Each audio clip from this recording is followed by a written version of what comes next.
So Nolan is a rare general manager whose institutional knowledge runs through the back of the house, not the showroom. Over 20 years of fixed ops. He's the NADA class president, Ford Master certified across services, parts, warranties, commercial operations. Built the number one volume mobile service operation in the country from the ground up. 35,000 plus appointments in 1 year across 2 locations, and now runs 18 mobile vans at Twin Pine with plans to scale up to roughly 60. He approaches the dealership like a manufacturer, absorption first, relationships always, and technology as an amplifier. Nolan, is this mostly accurate? Yes, sir. Yeah, that's pretty much spot on. Okay. I wish I had all those accolades when people introduce me. We try. So tell me, when you first got in as general manager, do you feel like you had to prove something coming from more of a fixed ops background, or do you feel like it was a natural segue? I think it was pretty natural. Before general manager, I was director of operations of an auto group, so I did oversee sales and F&I. And one of the reasons they pulled me into there is because I'm so process oriented, and sales was not process oriented. So just bringing me in and setting structure for the department's accountability was something the sales and F&I departments weren't used to. So for me, it was second nature. I think for sales and F&I, it was uncomfortable. But for me, it's just what we've always done. And it sounds like in fixed ops, you learned a lot that experience on the variable side wouldn't have taught you about how a dealership works. Agree with that. I mean, again, from fixed ops, everything's process driven. Process is the key to being successful in fixed operations. So we don't leave anything to chance. We have a written process for every step of the day. And I think that really helped mold me into who I was, and just the grind of fixed operations. Every day, our inventory is ours, right? So our inventory is the only inventory in a dealership that perishes every night. So everything is urgent in fixed operations. And I don't think other departments feel that way because their inventory is there the next day. So just instilling that urgency and filling your inventory each day, I think is critical. And I think it's something that a lot of other departments miss. I don't disagree. And it's massively getting more important. And like one of the leading conversations I'm having with dealers, just preserving profitability and margin, and looking at fixed absorption rates, and looking at what can we do from our desk to be smart to make sure that we're owning our customers, getting them into the service department, conquesting people driving our brands. And I talked to you briefly about, I think your dad got you into the industry, right? Yeah, my father was a flat rate technician for 47 years, and he was a single dad. So when we were kids, we didn't have like a daycare option. Our daycare was the shop. So we grew up in dealerships. My first job at 15 was a lot boy, and then I've been with dealerships ever since. So just made my way through the ranks from the bottom up. I should have done that. I was selling Christmas trees when I was 15. It didn't translate into a career yet. So was your dad pretty instrumental in like kind of mentoring you along your journey?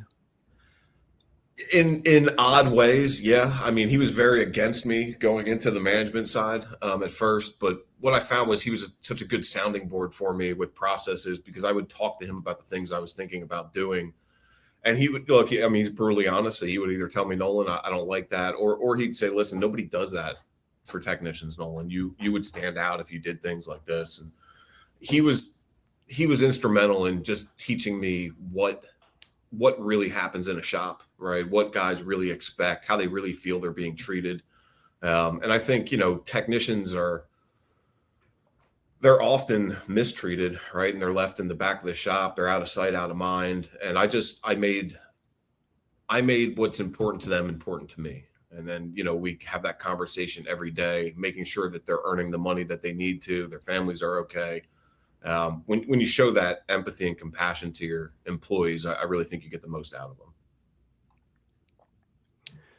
One of Yeah, the things that we connected on is how Nolan shares his knowledge so openly. I also, have the background in fixed ops, and I also feel compelled to help people. And I don't know if that's just because we're in service and we know what the slog is and we know how hard it is. Can you speak to that at all, Nolan? Why you're drawn and compelled to help people that way?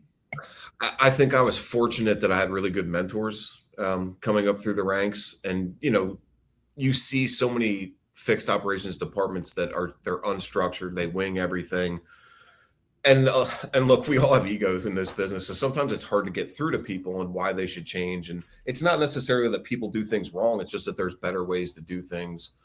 So I've always tried to help other dealers and other managers understand how to run departments efficiently, because I had people that did that for me, and that was the biggest thing. I just had really good mentors that taught me the right way to run departments, what to look for, what to measure.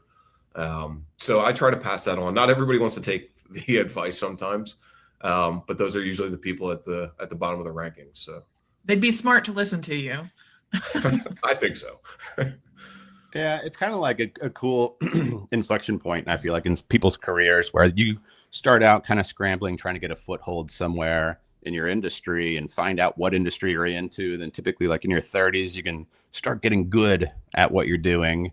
The car business, you can really start making money then. But then, in your 40s and especially into your 50s, that's when you start looking for ways to kind of give back because you have all this institutional knowledge that you might not realize the next generation doesn't know because you've done it for so long and you think it's just practical and everybody would know it.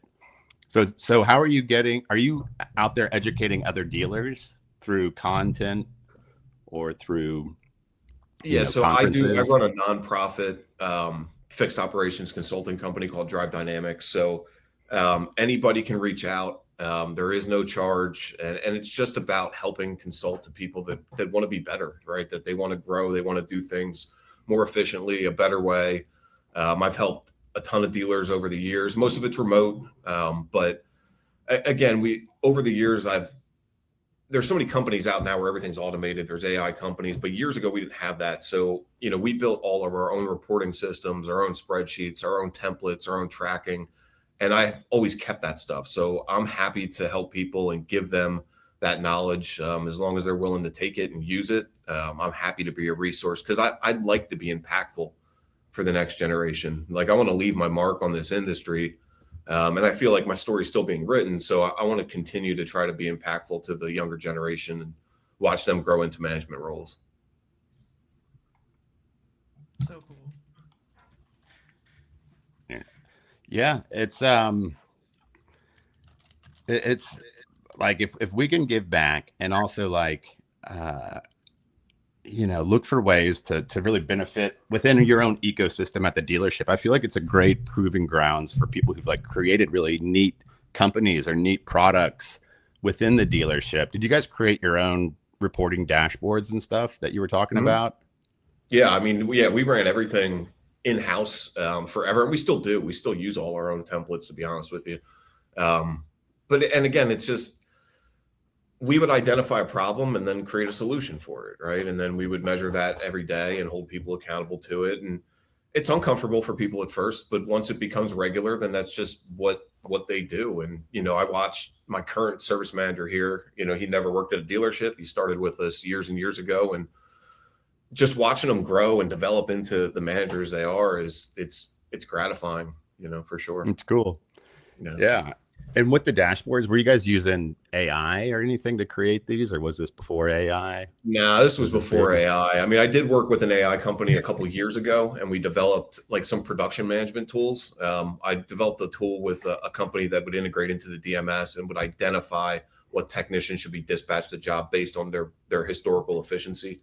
So things like that we've done, but we're not utilizing that right now. I'm no longer partnered with that AI company, but yeah, over the years we've just tried to identify a problem, identify a pain point, and then create a solution for it, and just continue to use it. I want to put you on the spot a little bit. Sure. about variable, kind of in line with our previous conversation. So one of the things that you said a minute ago is that process is critical for fixed operations. I would argue that it's also critical for variable operations. They just don't do it and don't know how or what that could look like. With your process mindset coming into variable, what holes do you see general managers leave open that you have closed with that background experience? Well, I think there's huge holes left in variable, right? And the previous auto group that I was with had a much bigger issue with variable because they were just winging it every day, right? Now the gentleman that I'm with now, that I'm partnered with, he is a process driven variable guy. So they do have some good processes and tight processes, but any dealership you go into, I mean, there's lack of process, lack of training on the variable side. You know, we hire somebody, we sit them at a desk, we expect them to sell a car, but we haven't taught them how to sell a car. So I think we set ourselves up to fail a lot by just having a lack of process. And I always try to tell people, like, this is our livelihood, right? This is how we pay our bills. This is how we take care of our families. Why leave anything to chance? Write a process for every single thing, every single step of the day.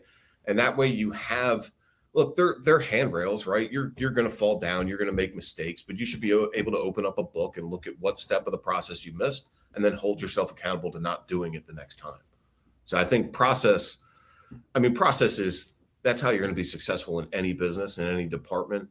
I just think that a lot of times variable departments just think, well, we have cars on the lot, we're going to sell the cars. But how do you get to that point? How do you ensure retention? You know, there's so much that goes into that people often forget. Did In you your make any experience- changes to that store? To the previous store? When you came there, did you make any changes to the process that you saw, like, this is absolutely not okay and I need to fix this? I mean, there's always things I don't agree with, but I think the current store I'm with, our process and variable is actually very tight. They do a very good job there. I think the opposite was true with them, is they lack maybe on the fixed side, and obviously that's really where I excel. So just giving them processes for fixed operations, showing them how to run fixed in a very efficient, process oriented manner. But they do a fantastic job on the variable side processes, which is an anomaly in this industry. Mhm. Yeah. Have you found a good way to like document and relay the processes to the staff? Yeah, well, so when we hire people, we try to set that expectation up front, right? We are a process driven organization. And what we do is the first week or two of new hires, they're just trained on process nonstop. And we don't typically allow service advisors or managers or anybody to go live, technicians, until they can teach us the process, right? Because I need to confirm their understanding of what's expected. And I need to know that they understand why we do these processes and what the value is to not only to them, but to the customer, to the owner. And if they can't relay that to me, they're just not the right people. So I think you set that expectation up front, and then you just continue to inspect what you expect and measure it every day with them. And the success typically follows with that.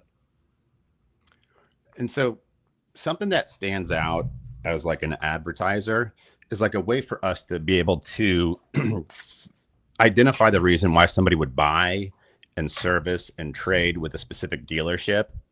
Mm-hmm. And sometimes it's not easy, but it sounds like you've got the number one mobile service operation doing 35,000 in 1 year. And most dealers have like one, maybe two vans, and that's the program. Where does this gap that you've created come from? Well, I think a lot of dealerships unfortunately get on board with mobile service because they think they have to, right? They think it's an offering that they have to give their customers, but they don't actually execute it. And what you need to do with mobile services, it can't be lumped in with service or parts. It needs to be separated on the financial statement. It needs to be its own department. It needs to be measured as such. And that's how you'll start to scale it. I mean, everybody starts with one vehicle, right? So it's not uncommon to see a place with one vehicle, but what do you really want to get out of that? And, for me, I saw an opportunity with commercial and fleet, and that's where we really started running with. And, we worked 3 shifts. We did 20 hours a day. So we filled that need of eliminating downtime for commercial and fleet, and we were able to scale quickly by doing that. But you have to put the time into it. You have to, we have a whole process book that's this thick for mobile. That's a completely separate process book from our fixed ops process book, because they have to be structured. We have managers, coordinators, teams in mobile. But if you're willing to go get the business, it is endless. I mean, the amount of business that is out there with mobile service is insane. And, I always say this, but as our customer demographic gets younger and younger, nobody's going to want to come into a dealership.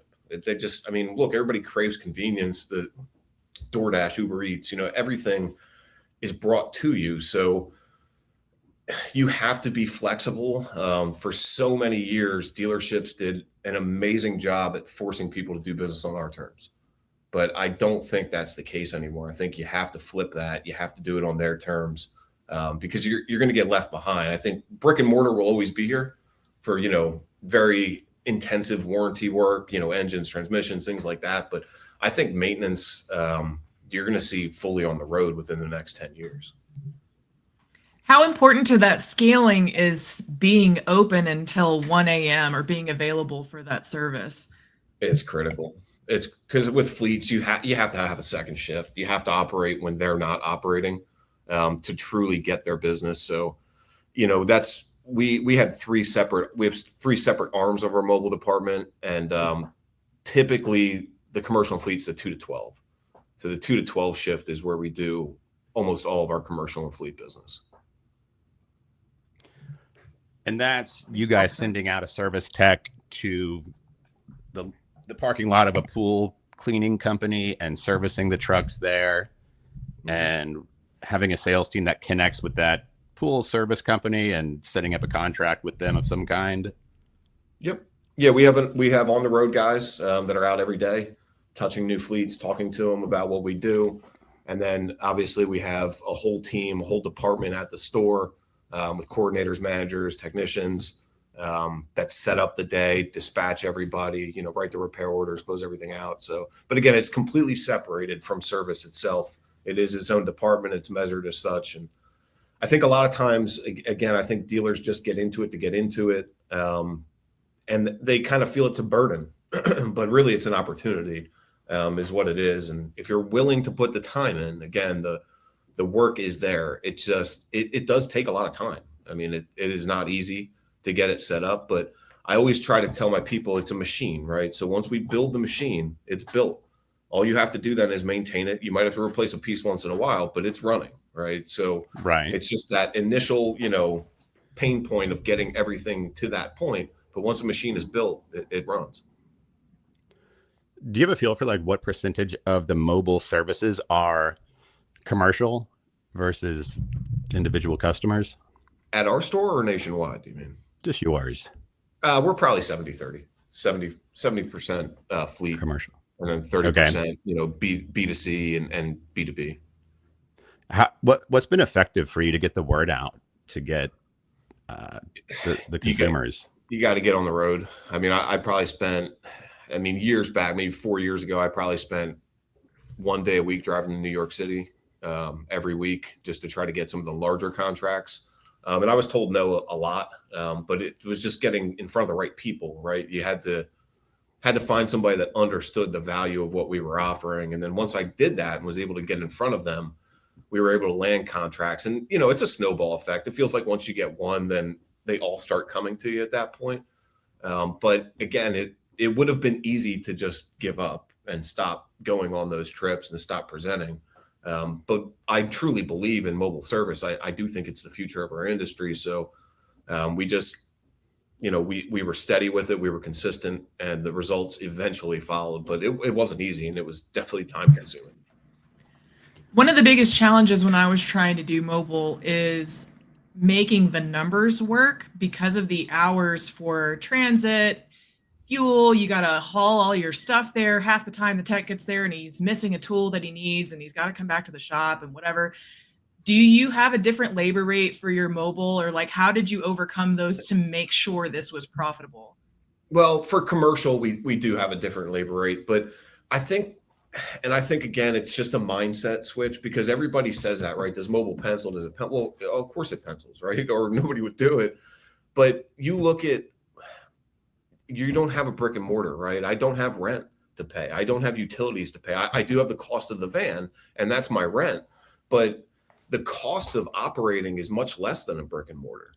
So as long as what you really need to do is you have to back into it, right? You have to understand what your expenses are, and then you have to look at how many hours a day do I have to bill to retire these expenses.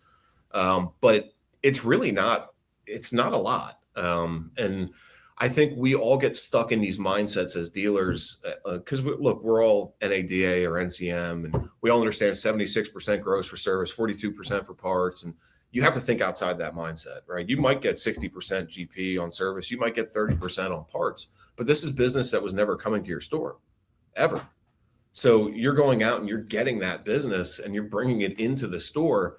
You just have to be able to be open and switching that mindset. And look, there are months where we run 85% GP out of mobile service, but there are also months where we're 60, right? So there's ups and downs, but you have to structure the department and you have to look at it from a different mindset because again, yeah, the vans are expensive. They're $150,000 for a van, but you break that down and you set that over a few years and the cost to operate it isn't that bad, right? So again, I think you just have to look at mobile through a different lens and be open to it because you might not make the exact profit you think you're going to. But again, most of that business isn't business you'd ever see.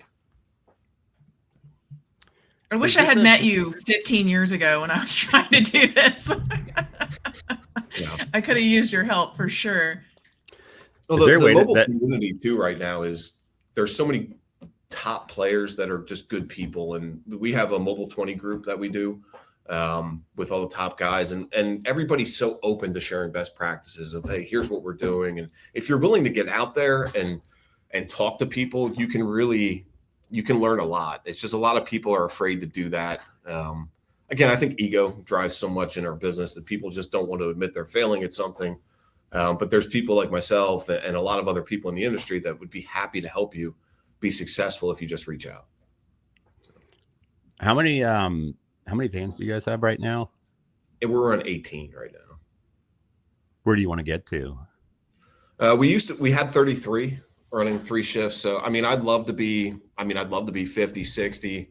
I know Ed Roberts talks about being in the hundreds in the next couple of years. So, I mean, I think everybody's looking at expanding so heavy right now because again, it's commercial. If you're willing to, and this is where I say you have to flip your mindset. So years ago, FedEx had reached out to us and said, hey, we're looking for somebody that can do all the vinyl graphics on our vans for us. Do you know anybody? So rather than saying no, we said, just give us a week. So we went and bought a whole bunch of vinyl and we just vinyl vehicles in the shop until we figured it out. And I think we did 400, 500 vehicles for them at $1,900 a piece. So it's not a traditional job, right? It's not something that you would normally go after, but the work is there. And then it just opens up so many other avenues then too. So I think adopting that, never say no, just find a solution for them is really how you have to operate on the commercial and fleet side. And I think when you do that, you'd be shocked at how much opportunity there is. Can I share a story with you, Nolan? Please. Along those lines, we had an opportunity. I worked at it was a boat dealership in Seabrook. It was about 10 minutes away from the Johnson Space Center. We got contacted by NASA, and they were looking to transport a module, and they were like, we don't know what we're doing. They didn't say we don't know what we're doing, but they wanted to transport it similarly to how we transported boats. Mm-hmm. And we were like, yeah, absolutely. We can figure out how to do that. So we ended up shrink wrapping it similarly to how we would for a boat transport and got to do that. Kind of the same thing. Like, I mean, we don't normally vinyl these vehicles, but I will absolutely do that for you. And I will do a really good job. Right. Right. It's just being that solution, right? That's fleet and commercial is so much different than customer because they want a partner. They want somebody that works with them, that helps them, that's there for them when they need them. And if you can be that person, you gain so much credibility. Word of mouth starts spreading. Other fleets call you, and it just, again, it snowballs into you scaling incredibly quickly. Does this ever translate well into the variable side where you're able to, turn people that you're doing mobile services with into customers, or delivering vehicles on the mobile side to people's and driveways and doing the transaction at their kitchen island? That happens all the time with commercial and fleet, right? Because again, when you're providing that solution to people, they're going to reach out to you when they need a vehicle, because you're their contact. And there's that old adage that sales sells the first vehicle, but service sells every vehicle after that, right? And I truly believe that, because the level of service that we give to our customers and to our fleets, when it's time to come buy a vehicle, they're going to come to you. And on the retail side, there's just as much opportunity. If you think about it, when you take a retail van, we go to a customer's house to do an oil change. Well, we're getting a look at their driveway, right? There's always another car. It might not be a Ford, but you're getting an opportunity now to talk to them, right? To give them an appraisal. So I think the opportunity is there on the retail side too, but commercial, it's almost automatic. Once that relationship is there, they're going to continue to use you. It's a good Trojan horse. It's kind of like, how Carvana's swept up the couple CDJR stores, Yep. and they're supposedly performing much better than the previous owner was performing. And I wonder how much of it's just hinged on, a little level of trust, and that mobile delivery to people's homes that's been moving the needle. Yeah. And if that's like the What advertising. Carvana's done with the CDGR stores is pretty cool. They're changing the business model. If you go into one of those stores, there is no staff, right? There is no staff in those showrooms. There's usually not a vehicle in there. It's just people coming to take delivery of the vehicle that they purchased, right? So it's a pretty cool model. I think you will see the showroom model change and be more automated as years go by. I think you'll see customers kind of doing their own deals and things like that, and just taking delivery at the store. Does your motivation to scale your fixed operations departments and mobile service tie into your motivation to scale variable? Yeah, I mean, I definitely look. Nobody wants to think small, right? So I like to think big. I want to be, we want to be number one in sales. We want to be number one in service, and the only way to do that is to scale. So the goal is always to be as big and the best that we can be. And I think, they play off each other, right? So if we're selling a ton of cars and we're doing a good first appointment retain process, right, then service is going to get the benefit from sales. And if service takes care of the customers long-term, sales gets the benefit from service. It's just working hand in hand with the departments. And that's probably the biggest problem at dealerships is everything's siloed off, right? And you have to get everybody to understand that we all do the same job, right? There is no sales, service, and parts. It's just sales, sales, and sales. We just sell different product, right? So we're all salespeople, and getting people to understand that and work together. When you do that, you become pretty powerful. And like with let's say like a dealer's spending, $500 to get new customers buying vehicles, having trouble getting those into the service department or keeping them in the service department. Where do you feel like that breakdown takes place? Yeah, I mean, look, customer acquisition is not cheap, right? So if you're going to spend the money to acquire a customer, then you better make sure you give them the proper service when they come into the store. And I think at a lot of stores, it's a lack of process, right? I think the fixed operations, the service department doesn't do a good job at retaining that customer, at giving them the proper service, having proper follow-up. And they defect, all right? Because I am a true believer that if somebody comes to our store for service, they're not going anywhere else, all right? Because I think our people give them that level of service. We go so far above and beyond with what we do in store that I feel if we can get somebody here, we'll keep them. But a lot of times some of those defectors and customer acquisitions are, we send out a cheap oil change reminder, right? And the customer comes in and service, they treat them as a number, right? They herd them in, they herd them out, where you should be slowing it down, slowing the process down, walking the customer around the store, introducing them to who you are, letting them know you're there for them. And again, I think dealerships, for people like us, it's every day, right? It's normal. But for regular customers, dealerships are an uncomfortable place to be. And I think we make it that way for them. And I think that's the true opportunity, is changing your mindset from treating people as customers to treating them as guests. And when you can do that and treat them as a guest in your store, or treat them like they're coming over for dinner on a Friday night, it makes a world of difference to your people, and they're going to continue to use you. Tell us more about that process. You talked about smoothing the friction in between the different departments so they're all working cohesively. What does that look like for the customer's experience? Well, it makes it seamless, right? So what you typically, and the way I was always taught, was you have teams, right? And that's what we do. We have teams. So there's salespeople that are attached to a service writer. They're attached to a parts counter person. So when a customer takes delivery, we walk them over to service, introduce them to their service advisor, give them a card, let them talk for a couple minutes, set the first appointment right then take them over to parts, introduce them to their parts advisor, give them a card. So that way they understand, listen, if you need parts or you have an issue with service or sales, this is your direct contact, right? And it's not a cold call. They met them, they shook their hand.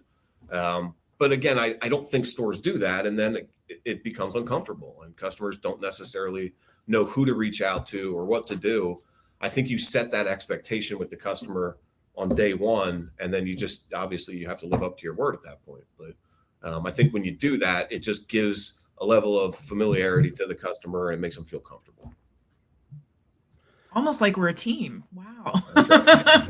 Yeah. Crazy, right?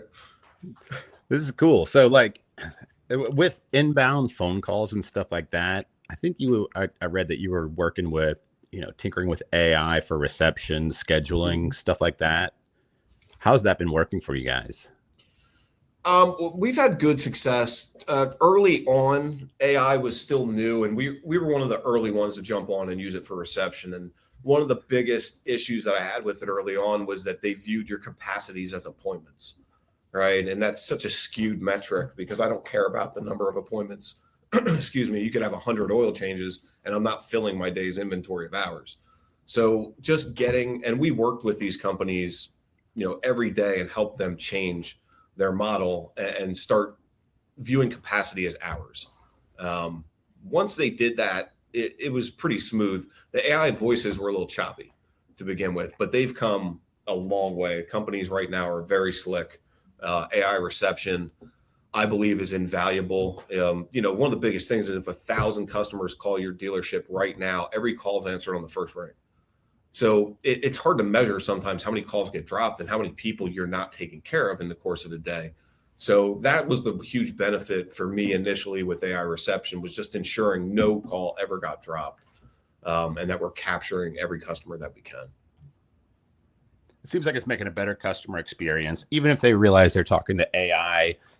They're able to communicate with the dealership, schedule their service, ask some basic questions. Have you found an avenue at all that these voice automated services, these AI voice platforms, can help with sales or like inbound leads? So all the companies are just breaking into the variable side. So I just demoed 2 last week, but they still haven't launched the variable side. They're looking at like October. And especially for outbound is what AI is really getting into, which is interesting to me, just outbound campaigns, outbound sales calls. So I do think within the next 6 months, you'll see everybody doing that. But for right now, I don't know that there's an AI company doing just specifically variable. Yeah, I've talked to a bunch of them too. They're like, it's more nuanced. We're working on it. But where we're hitting home runs is in the back of the house. Yeah. Yes. Yeah. Everybody's got, the service component of it down, but the variable component, they're definitely still trying to iron out a lot of wrinkles with it. Good. Well, long live humans. That's right. And their careers. Do you use a BDC, Nolan? Traditionally, I always did. I'm not currently using one, but I do believe, look, I love AI. I'm a huge believer in AI, but I also think that there is no replacement for the human touch too. So I do think for, follow-ups to truly get customer sentiment and understand how they felt about their experience, you need a human to reach out to them. If you're just sending a text message asking how was your service, you're not going to get the full story, right? So you want somebody to reach out and talk to them And it has to be somebody impartial, right? You can't ever have your advisors or your salespeople calling people and doing follow-ups, so they're going to say everything was perfect, right? So I do think a BDC is critical both for sales and service, but I don't think you'll have to see those departments scaled anymore. I think you might be able to have 1 or 2 agents and let AI do the rest of the work. And that's, everybody's afraid that AI is taking their jobs. I don't think AI is taking anybody's jobs except for the people that don't learn to use AI. Right?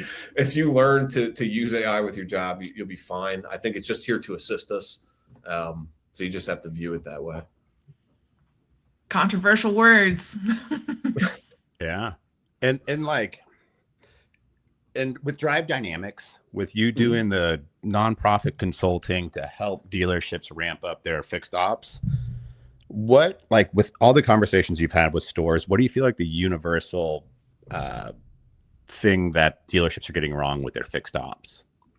Lack of process, lack of expectations being set. I think that's the biggest thing. You look at stores' financials, you dig into their numbers, then you ask, well, tell me your process for this step. And then they don't have one, right? And I think people have loose structure in their departments and they have an idea of what they want their processes to be, but it has to be in black and white. You have to get people's confirmation that they understand what you're doing. And that's true accountability management, right? Because accountability management, it starts with a vision, right? And then you have to have your people understand what that vision is. Once everybody's on board with what the vision is, then we have to create reporting that can measure that vision every day, right? And then once we have that reporting, then you have to inspect that vision and that reporting every single day and continue to measure it and hold everybody to it. When you do that, you're successful, but it never ends. And I think a lot of the dealers that I've seen, they do set processes and they do have a good idea of what they want to do. But once the tide turns and things are working in their favor, they stop inspecting what they expect, right? Because they just think it's going to keep working that way. And that's not the case. If you take your foot off the gas, people will stop doing what you're expecting them to do. So accountability is every minute of every day that we're in a store. And if you can do that, I do think that you'll be successful. But I just think people drop it after a while. Do you feel like there's a general there's like a general template that you can use for the processes in the service department at a dealership that are general guidelines that you can just say, here's this sheet that's exactly an overview of what's been successful with some variation per store? Is there like 100%. A pretty simple template, or is it super bespoke per dealer? No, it's definitely, it's plug and play, right? If you understand the basics, and again, you're going to put your own spin on some things, right? But the meat and potatoes of how you have a process book set up and how you structure a department, I don't care if it's a Mercedes store, a Ford store, whatever it is, it's about giving our customers good service. It's about clear communication, setting expectations, fixing vehicles right the first time, right? And when you have a process for all of that, like our processes don't end with our advisors. We have a process for every step of the shop, right? The way a tech looks over a vehicle to the way they recommend work, everything is process oriented. So I just think, I think there's a template that if people are willing to take it and use it and mold it to their store, they'll be successful. But again, that a lot of time that involves admitting that there's a better way, right? I think that's tough for people. Sometimes to say that, because if you have any measure of success in what you're doing, what's your reason for changing, so, or at least have it reaffirm what they're doing is right. They can look at it and be like, oh, right. We're doing this exactly. We're already the gold standard. Right. You had mentioned your employee retention being really strong. A lot of people are very loyal to you and have followed you from location to location historically. Do you think that is because of the process orientation and how dialed in you have everything? Is it you? Is it your training? All of the above? I think it's probably a little bit of everything. I mean, look, I always try to put employees and guests first, right? Because I do think if you develop relationships with your people and with your customers, that they'll continue to use you. But I also think if you have, I'm sure if you go ask, all the technicians and people in fixed ops here, they'll be like, oh, we hate them, right? But it's because we hold them accountable every day, right? So that's uncomfortable. But I mean, my technicians, we have guys, I've been here 17 years, and I can tell you half the shop has been here the entire time with me. So it speaks volumes that these guys do stay with you, because look, we take care of them. We're all humans. We're all here to work together, and I consider them family. I'm here more than I'm at home most times. These guys are my family, and they know that I'll go to bat for them. But I also expect them to do a job, and I expect them to follow what they're being asked to do. But they also understand that if they follow these processes, they're going to make a lot of money, right? They're going to make their money, and that's my commitment to these guys. And the one thing we do that's different from other stores is when we bring technicians on, or even yearly, we sit down and ask them, what do you need to make this year? What do you want to make? All right. And then we back into it and find out, well, this is how many hours you got to produce. So then we shake their hand and commit to them that we're going to make you this many hours. So if they take their foot off the gas and they're not following processes, well, now they're breaking their promise to me. So we sit down every day and have those discussions, but I don't think people do that with technicians. And that was the one thing my dad always loved was, hey, nobody cares what we're making, Nolan. And it was like, well, I do care, right? So when we sit down and talk with guys, if they have a 10-hour objective a day and they turn 7 hours, they got to go sit with our service manager and explain what happened. And it's uncomfortable for them, but it lets them know that, look, we're invested in your success. We promised you 10 hours a day. You need to explain to me why you're not getting that. And then we need to put an action plan in place to make sure you get that and measure it. So I think taking care of your employees and being there for them, whether they love you or not, is irrelevant, because, they're there with you and they understand you're looking out for their best interest. And the more they flag, the more your shop makes. So it kind of makes sense that you would ask them what their goals are and help them reach them. Absolutely. Obviously we win, right? But again, people don't sit down with techs, and get their story. A lot of these guys have a lot of bills. They have kids, they have families. They need to make more than they're making. So you set a plan up for them to get there, and then you help them do that. And that creates so much loyalty. It's really hard to measure at that point. So how do you split up time to focus on fixed ops and help implement these, processes and help people hit these objectives? Is it? Well, luckily these processes have been in place here. I've been doing this for so long that they're natural. This is all we do. So like my service manager, everybody downstairs understands exactly what I expect. So it's not hard. But going into like a new store or consulting for them, it can be tough. You sit down with techs and they don't believe you, right? Because historically they've been lied to or they feel neglected. So it's critical that once you set the processes and you set objectives for technicians, that you show them that you mean it, right? That you sit down every single day, whether a technician hits their objective or not. If they don't hit it, we're going to sit down and talk about why you didn't hit it. If you do hit it, you're still coming in my office because I want to tell you great job. I want to shake your hand and I want to tell you to do it again. So I just think that it never ends.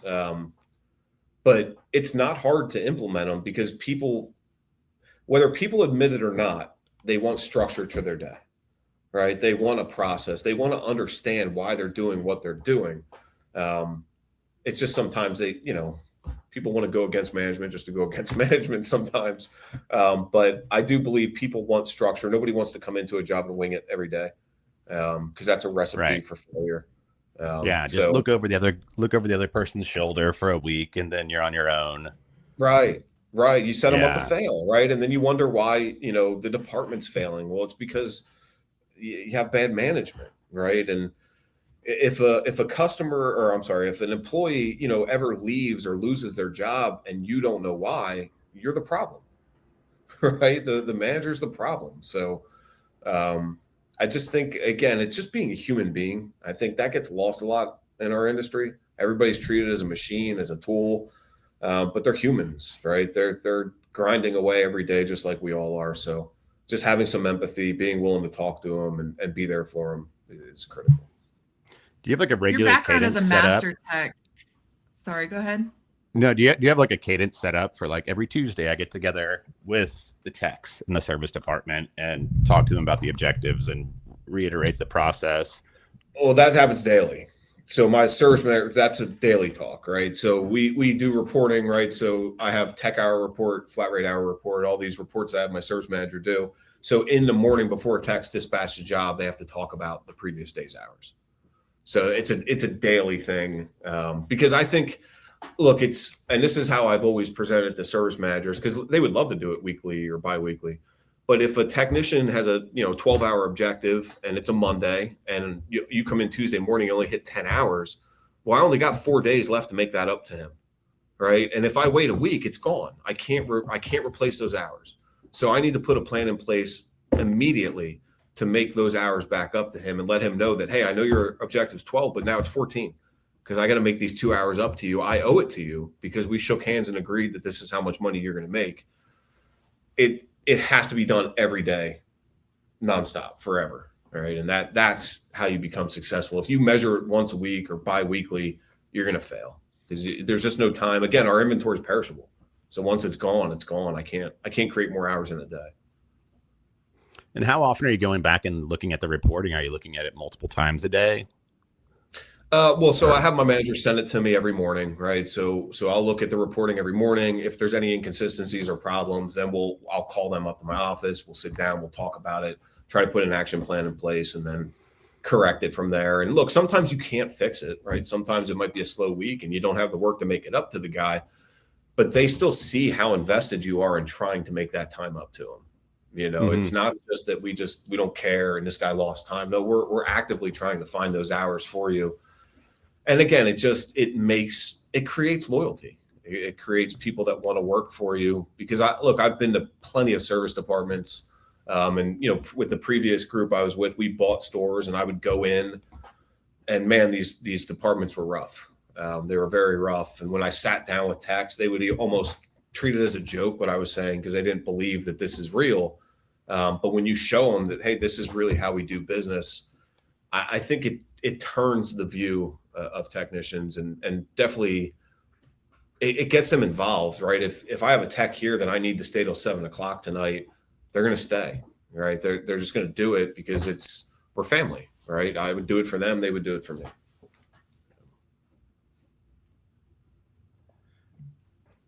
It's a good, yeah. I mean, it's and that's where I feel like culture comes in, which isn't often talked about, but it's it's not that you guys you go to the park once a year or you bring pizza, but it's that you actually know each person, that you care about them, their spouse's name, Yeah. And so with these processes, for the service department specifically, have you written the book on how to do this for dealers to be able to read? So we have a process book. It's universal. It's at all our stores. Probably that thick. It spells out everything. And it's just, look, I didn't invent all the processes, but what I did was, again, we would find a pain point or find something that we weren't doing well. I would research who does it well, right? And then we would look at, well, how are they doing it? And then look at their process and then take it, adapt it to our store, put it in black and white, put it in the process book, make all the employees sign it, understanding that they get it, and then we implement it. I mean, I didn't create everything that we do, but I just took what worked for our store, best practices from top 5% of dealers in the country over the years, and then we just put it together and made it our own. But again, I think you have to be willing to identify a pain point, something that you do poorly, and then you have to look at, well, who does it right? Who's successful with it? And then take what they do and mold it to your store, and you'll see success. It's just everybody has weak areas. They're just afraid to work on them sometimes. And some of the processes that I have, we do like a 5-step road to sale and a 5-step active delivery process. It's very strict, but I took that from Toyota in the 90s, right? Toyota was doing that in the 90s and they nailed it. I mean, their process I still make people watch this video from the late 80s with Toyota when they start here. And it's a joke to everybody, but they nailed it, right? Their 5-step road to sale, their 5-step active delivery is perfect. You don't need to change anything, right? So we use that process to this day with every customer. And I didn't invent it, Toyota did, but they nailed it. So there's a lot of good stuff out there if you're just willing to, go out and get it and try to implement it. I feel like I need to watch this Toyota 5-step process. Sends it to you.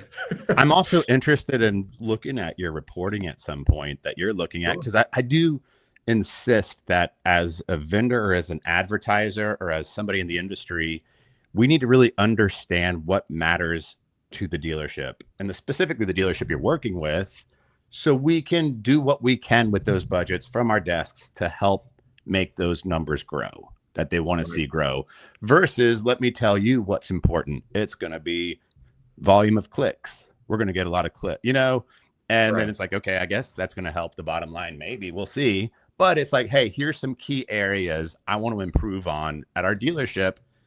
And you as the vendors, what can you guys do to help me do that? Yeah. Absolutely. And now we're talking about real life stuff that impacts the dealership and not some substitution for a return. But it's like, hey, yeah, let's tap into the customer database of defectors and talk to them about the mobile service, give them a buy one, get one, or something creative to help activate and get those numbers moving.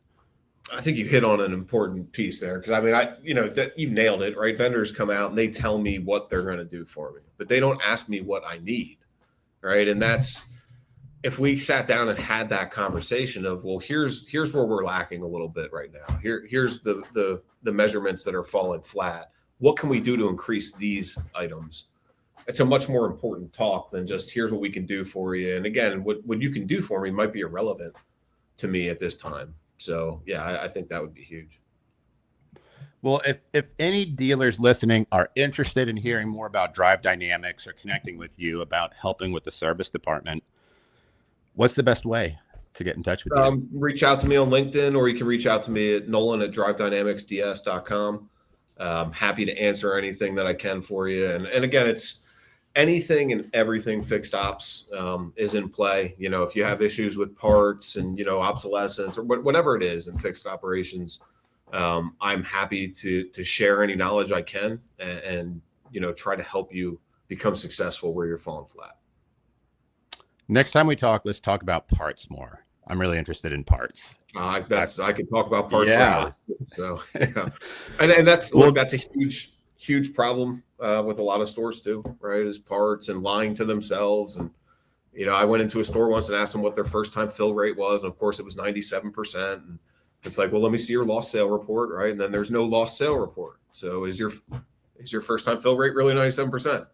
And, it's just, there's a lot of stuff that you can do to improve there too.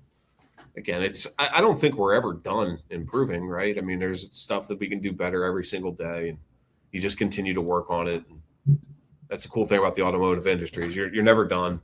You should never be satisfied. It's just, you can always do better.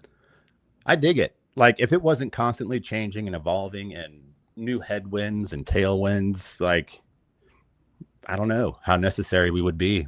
But if you're nimble and, keeping up. First owner I ever worked for told me the only constant in the automotive industry is change. So you either change or you die, right? And I've always took that to heart. I believe he was 100% accurate with that. The industry is always evolving. And that's the whole thing behind remote services right now, too, is the dealerships that are letting this fall behind them and not getting on board, they're going to be left in the dust at some point, because there are so many people getting on board, and not only OEMs. I mean, you look at Carvana is doing mobile service right now. You got, Lithia, and you have all these independents that are jumping into this space right now. Mobile, it's tough. 6 years ago, man, we were the only people out there doing it, right? So we had such a huge market share, and now we're fighting against everybody out there. So, dealerships that don't stay with the current trends and don't evolve, they'll probably be the stores getting bought. Yeah. People are buying there was 21% more dealer transactions in the last year than there were the previous year. Yeah. Like there's crazy activity going on. And it's like, as a, two-store operator, what can you do to, help make sure that they don't come in with corporate budgets and take some of your piece of the pie? I think as long as you give customers good service, set clear expectations, whether it's variable or fixed. I think that's all it comes down to, is just taking care of people, treating them like human beings, being there for them when they need you. I think the rest follows. Well, Nolan and Sheila, thank you both. This has been a fun conversation. Yeah, thank you so much. Appreciate you having me. Thank you. Always a pleasure. I am moving cameras. Man. Well, thanks. I don't know what has been going on with my internet. I just reset it this morning. We I can don't know still if hear you can you. tell, but I disappeared like 5 times and kept coming back. And I'm like, I think I don't know what's going on. Yeah. No, I appreciate you guys having me. This is, always happy to talk shop for sure. Yeah, I love what you're up to, man. I love the being an evangelist for just the industry, and what can other people do to have a more successful business and less brain damage. I don't want to flood your successful. inbox, but I'm definitely going to recommend you to a lot of my service manager friends. Yeah, no, please. And again, it's just it's people, and I've hated this over the years, but there's so many managers that they'll keep information to themselves, right? They don't want to teach you everything because then you're a threat to their job, and those are weak people. Those are just weak people, right? So I want my people to know everything that I can do, because there's still only one me, right? There's only one person that can be me. It's me. And these guys, I want them to have my knowledge, and I want them to be the best that they can be. I just think a lot of people, they hide stuff. They keep stuff to themselves because they think it's a threat to them, and it's just weak. It's a weak-minded, stance at that point. Yeah, it's an insecurity thing, and it's It is. clear that you're confident in your Believe in abilities. You're like, yourself. I can share this. I'm still going to be the best. Yeah. Yeah, well, that's what I mean. My knowledge is ingrained in me. It's not going to leave me because I give it to somebody else. I still am who I am, and I know that I can be successful wherever I go with what I do, because what I do is structured and processed. So, Love it. right. Great. Well, thanks.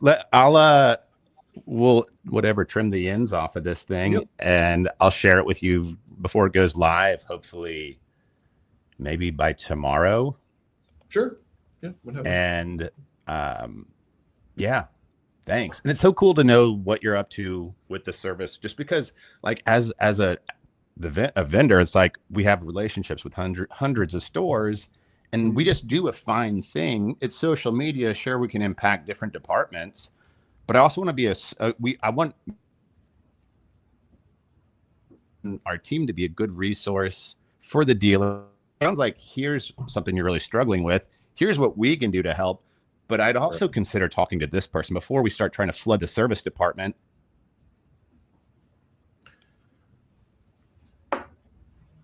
Did I just disappear again? Andrew. You disappeared briefly. I had something cool. But I think you nailed it though, right? Because a lot of vendors and even people that I deal with now, they treat me as a customer, but we're partners, right? Any vendor I have is a partner of mine. I want to help you be successful. I want you to help me be successful.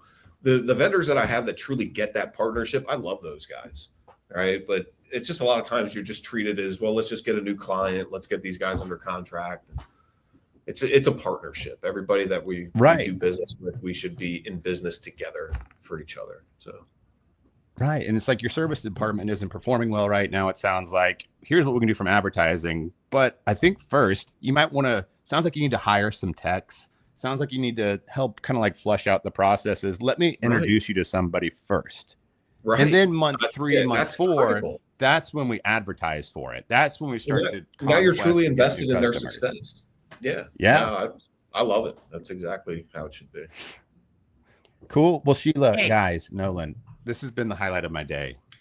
No, I loved it too. This was great, man. So I really appreciate you guys having me, and thank you so much. And if there's anything I can ever do in the future, just let me know. Likewise. Thanks, my friend. Awesome. Thank you, guys. Have a great day. Yeah. Guys. Right.